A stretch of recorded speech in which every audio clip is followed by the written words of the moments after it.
In this video, we're going to talk about what you need to focus on and how to increase your ability to focus on the things that will increase your value and your success as a coach. The only thing that really matters is, maybe not the only thing, but the most important thing is, what's your next step? What so many people are doing is searching for all the steps. And that's exactly what I'm going to talk about today. How to focus most effectively for your success. And I think most people in today's world, the way we've been programmed, the explosion of social media and all the internet platforms and all the things that we have in our lives now, most of us have lost the pattern of focusing. That doesn't mean we've lost the ability to, but I think we've lost the pattern of focusing. And it's not so much that we don't have the ability to focus. It's just that we're forcing our brains, our eyes, our minds to focus on all kinds of things at once, or a very shallow amount all over the place, right? We just have too broad of a focus generally for most of us. And one of my favorite quotes that speaks to this is by Bruce Lee. And he says, "I fear not the man who has practiced 10,000 kicks once. I fear the man who has practiced one kick 10,000 times." And that number 10,000 is something that is spoken about a lot in the world of mastery. How do you become a virtuoso instrument, pianist, or a virtuoso musician? And it's not just playing instruments, and it's not just art in general, but the concept is you really have to focus on something in order to get really good at it. And I believe our competitive advantage going forward is going to be in our quality. For you as coaches, your competitive advantage is going to be how well you coach people. It's going to be the power of the transformation that you can give them. Because, as I said, so many people are being inundated with all these marketing messages, and the information has become really watered down. So the opportunity there is actually to be distinct by being good. By being really good, you'll be able to stand out. Now, I have my own thoughts in the fact that being good is distinct, because I think it should be the standard, but it is what it is. And I think it's the effect of the internet world. And if you understand that and you focus on getting good, then it's one of the best things you can do from a marketing perspective. One of the reasons that a lot of people struggle with marketing is because they're not doing it in an authentic, aligned way. So when you're marketing in a way that doesn't feel good to you, or it's based on somebody else's goals or somebody else's methodologies, and it's not aligned with you, then it's going to provide a lot of resistance. And one of the reasons that we market in a misaligned way is because we don't really fully believe in the product, or we don't have confidence and certainty in the product. And the great news about that is everybody can learn how to get good at coaching. It's just a permission decision for you. It's just about your willingness to study and to practice and to implement. There's nobody that cannot become a masterful coach. In my experience, nobody. But almost everybody will choose not to, because they just jump to the marketing, right? We want to jump to the sexy stuff. All right, that's cool. How good do I have to be just to get money? I mean, nobody's literally really asking that question, but that's really what we're asking. And that's not anything unique to the coaching industry. We want to know just enough to get what we really want, right? And there's all kinds of problems with that. I'm not going to go into that right now. But I want to speak about implementation. We are so oversaturated with information that we don't give ourselves time or permission or enough energy, or we just simply don't value implementation. And there's no such thing. There's no such thing as growth without implementation. No such thing. But a lot of people are trying to get to success without growth. We're trying to get to success without growing to success. I'm taking boxing lessons right now, and not now, literally, but yesterday I was doing a session, and my boxing trainer said something like, "I know you want to get good," and I said, "No, I don't. I want to be good.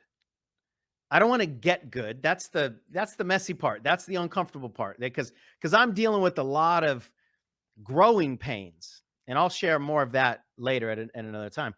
But I was aware enough to recognize that I actually don't want to. Like, it's not enjoyable to go through the growing process to get to the point where I'm good. I just want to be there already because my ego's involved, and I don't like the embarrassment and all that stuff. But there's no such way to get to success in the way that we're talking about it. And then in this industry, specifically when you are the product, there's no way to get there without growing there. And that requires implementation. And I know pretty much everything that I've said, I think almost everybody, if not every single person, would agree with intellectually. We know this stuff, but we don't know this stuff because we don't do this stuff. And knowledge does not actually lead to anything. Nobody has ever understood their way to their goals and dreams.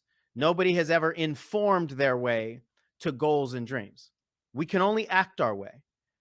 And most of us are over-informed and under-transformed. We're over-informed, but we're under-transformed because we're not implementing the information that we're getting.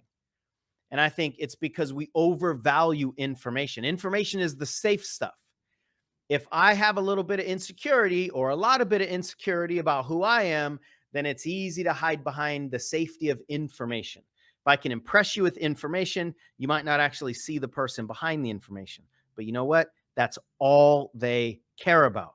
If you're in the transformational world, the information doesn't have the ability to transform anyway. So you'll never transform your life with information, and you'll never transform a client's life with information. All you can do is just satisfy their intellect. We have to focus on implementation. Now, the reason I think in this industry, most people don't implement is because they're just paying way too much attention to too many things. I want you to take inventory right now. And if you want to share. I'd love to hear. How many different schools of thought are you consuming? And for those of you that are training to be a coach, I want you to wanting to be a coach, I want you to just focus on the coaching industry. How many people are you listening to? How many email lists are you on? And being on various email lists is okay. And just because you're on an email list, that doesn't necessarily mean you're consuming the information. But the real piece of focus here is how many different schools of thought are you consuming? And remember, the coaching industry has no consensus. There's no consensus here. So most of the vendors are arguing over the right thing to do and convincing you of what the right thing to do is. That doesn't happen in the legal industry. That doesn't happen in the medical industry. There's a very clear consensus. In most industries, there's a very clear consensus on what you need to do. So nobody's trying to figure out what the right thing to do is. Therefore, it's just, where am I going to go? What school of medicine am I going to go to? Not what school of thought am I going to choose in the world of medicine? What philosophies am I going to choose? The philosophies are already chosen for you. Now you just got to figure out where you're going to get those philosophies. And where I'm going with this is, when you are consuming 3 different people in the coaching industry, chances are there are 3 different schools of thought. None of this is bad, by the way. Nothing that I say is bad in terms of what's out there and all the different schools of thought. I just want you to see how it affects your implementation. And what we found when we've studied the coaches who have gone through our trainings or some really high level trainings, what's causing the coaches to succeed and what's causing most coaches to not succeed. One of the most common variables is the coaches who are not succeeding are not implementing enough. Now, why are they not implementing enough? They're just getting too much information. And when you've got, it's kind of like if you're sitting in front of a buffet of food and you're really hungry and you don't really know exactly which one you want. You're going to taste this one, and if it doesn't do everything you want it to do in a few tastes, you probably look at that one because that one's right on the table next to you. And then you taste some of that, and then you might go over here and taste some of this. There's too many options for us to implement. Now, I'm not saying that any of those things are wrong. Any of those people are wrong. It's just, are you implementing? That's the main question. And what I can virtually promise you is if you are consuming more than probably 2, you're not implementing. You're not implementing enough. Here's what we found in discussion with Michelle recently. This is really clarified. When you are consuming more information and more, not necessarily schools of thought, but more perspectives, it's because you focused on 1 or 2 at the most, and then created foundational success, and then kind of open up your awareness. But now it's like just different flavors of icing, but it's still the same kind of icing and it's on the same cake.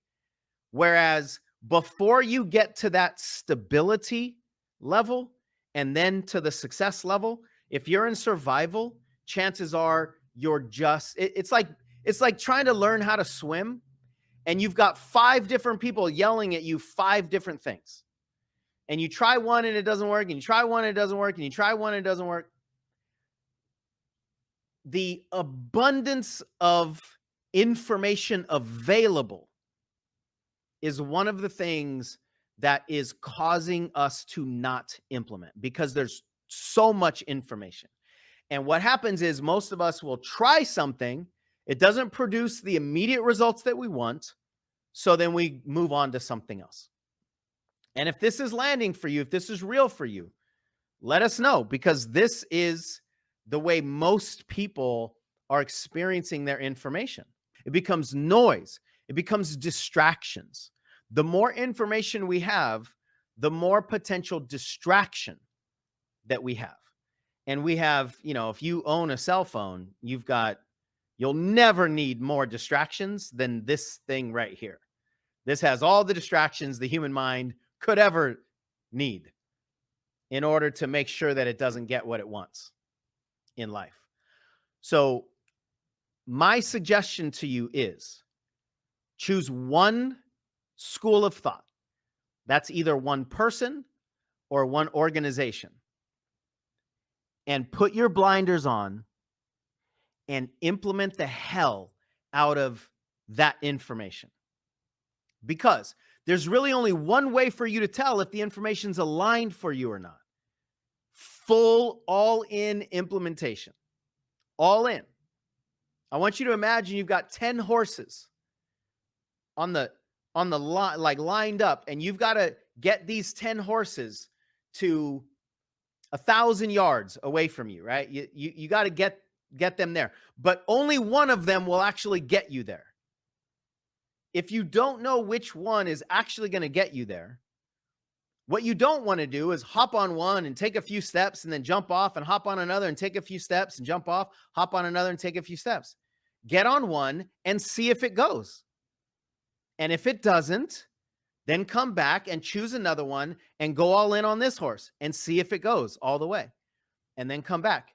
You will find the horse that goes all the way so much faster than if you just bounce around from horse to horse. And the reason that we bounce around is because usually it doesn't feel good to us. It doesn't feel right. I'm just going to seed this right here because this is a much deeper conversation. When you're on the right path, it's going to feel wrong. When you're on the right path of growth and evolution, it will feel wrong until you learn to discern feeling from your certainty and experience. But almost everybody is a long way away from that. In the beginning, especially, what feels wrong to you is probably because it's growing you beyond your comfort zone, and your mind steps in and goes, this doesn't feel good, therefore it's wrong. When we define right and wrong according to our comfortable feelings, which are based on what's familiar to us, we cannot grow. We cannot grow in any way that's significant because there is no such thing as a familiar path to uncharted territory. There's no such thing as a comfortable path beyond your comfort zone. There's no such thing. We all understand that. Every single one of us understands that intellectually. But I want you to ask yourself, when do you quit? When do you choose to not continue something? And if you're honest with yourself, and especially if you don't have the support around you, you probably quit. And that doesn't mean you quit the whole industry and decide, I don't want to do this, but you might quit one thing and go to another. You jump off one horse that isn't fully expressed, and then you go to another. It's probably when one of two things. I can almost guarantee you it's one of two things. It gets uncomfortable, or you push through the discomfort, but your results don't match your expectations, which is another form of discomfort. That's when most people quit. Here's the sad thing. Both of those two things are required. Both of those two things are required milestones in the mastery path toward getting really good. In the mastery path toward quality. The two required things are the two things that most people use as quitting signs because it doesn't feel good and it doesn't match their expectations. Where do expectations come from? Whatever you're familiar with. What do your feelings come from? Whatever protection layers you have on. So most of us are choosing what's the right path according to our emotional protective layers that are designed to keep us safe. They're not designed for us to achieve our purpose on this planet. And what our mind, based on our past, based on our current circumstances, based on our current comfort zone, is familiar with. So the intellect goes, if you can find me a path that I know the dangers of, because I know exactly what's on that path, and you can allow me to walk along this path without taking all the layers off that I've been carrying around to protect me, then you have my full approval. We can go on that path. So the only paths that your intellect are going to approve of are the ones that cannot work. I really want that to land for you. The last thing I want to share, kind of go back to what I was saying about the paths that we choose, or my invitation to you is choose something. One person, one organization, implement everything that they teach. That's ride that horse until you can tell it's misaligned. How it's going to feel misaligned to you. Now, it's different between feeling wrong or feeling uncomfortable and misaligned. What I want you to get to is the point where you can notice when things are uncomfortable and aligned. Those are the ones that you keep moving into versus misaligned. Now, misaligned can be comfortable or uncomfortable. So you can't judge whether something is aligned or not just by whether it's comfortable or uncomfortable, because a lot of them, they're really tough to discern. But you can't learn how to recognize alignment without trying a lot of horses, or the one that's gonna, and you might pick the right horse the first time and it goes all the way there. That's very, very rare. I've never heard it happen, actually, where somebody, the school of thought, the philosophy, the methodology, the modalities, the teacher, the path, the seeker is all aligned first shot. Never heard it.